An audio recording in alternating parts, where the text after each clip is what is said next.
Hello guys, welcome to Asia YouTube channel. మీకు ఈ video నచ్చితే కనుక ప్లీజ్ ఫ్రెండ్స్ లైక్ చేయండి, షేర్ చేయండి, సబ్స్క్రైబ్ చేయండి, కామెంట్ మాత్రం తప్పకుండా చేయండి. మరిన్ని వీడియోస్ కోసం నా ఛానల్ని సబ్స్క్రైబ్ చేసుకుంటారని అనుకుంటున్నాను. ప్లీజ్ ఫ్రెండ్స్ నచ్చితే కనుక సబ్స్క్రైబ్ చేయండి. మీకు నచ్చితే ప్లీజ్ సబ్స్క్రైబ్ చేసుకోండి అని నా ఒపీనియన్. ఎందుకు ఈ మాట మాట్లాడుతున్నా అంటే, ఓకే, నిన్న చైల్డ్హుడ్ మెమోరీస్ గురించి వచ్చాయి కదా. నిన్న ఎపిసోడ్లో నేను వీడియో చేద్దామని అనుకుని మర్చిపోయినాను. ఇప్పుడు గుర్తుకొచ్చింది, తొందర చేసేస్తున్నా.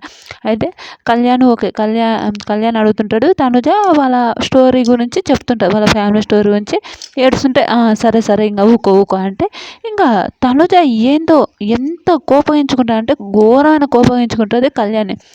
ఘోరంగా కళ్యాణ్ని కోపగించుకొని ఎట్లా మాట్లాడతా అంటే, ఏంది నువ్వు మళ్ళీ అదే అంటే, నీతో ఇదే నాకు వర్స్ట్ బిహేవియర్. ఇప్పుడు నేను ఏమన్నా, నువ్వు అడిగినావు కాబట్టి నేను చెప్పాను, నువ్వు చెప్పినంత మాత్రం అంటే కళ్యాణ్, అరే ఏడవడం ఏడవకు అని అనడం కూడా తప్పేనా అని అనుకుంటాడు కళ్యాణ్. నిజం పాపం అనిపించింది కళ్యాణ్ చూసి. మళ్ళీ ఆమె లోపల కూర్చుంటే మళ్ళీ వచ్చి ఆమె లోపలికి వచ్చి కూర్చుంటాడు. కూర్చుంటున్నాక కూడా నేను వరస్ట్ బిహేవియర్ అని అనిపిస్తుంది. ఎందుకు వరస్ట్ బిహేవియర్, చాలా ఓవర్ యాక్షన్ చేస్తుంది ఈ తనుజ అని నాకు అనిపిస్తుంది. మీకేమనిపిస్తుందో కామెంట్ చేయండి.